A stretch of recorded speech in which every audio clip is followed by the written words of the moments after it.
Hello guys good morning. अरे सकाल सकाल उठला बेलू झुंटी चिता पड़ी ठाकुर घर को गला बेलू घंटा घड़ी बाजुला आ माँ लक्ष्मी पूजा चली आठी माँ लक्ष्मी को ममा आरती करुले। आरती सरला एटी चली आसी सात घड़ी बाड़ापी मो माँ मैंने हेले सूर्य देवता कहाँती आ देखु सांग मैंने भोग न हणु मोर कालादम उपर लुभ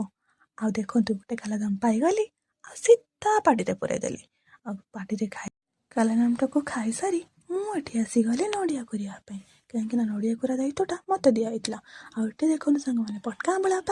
आमर परिया कटा चली आउटे चुली बस सारे पटका आंबला आपर ये मुझे चली आसली लंच करने लंच रे थिला एत सब खाइबा खाइबा खाई सारापर मुझे टे दिन आसली पान महुरी को पाटे पकईकि मुझे ब्लॉग टी को एंड करुच्ची। मो वीडियो जब भल लगी लाइक कमेंट शेयर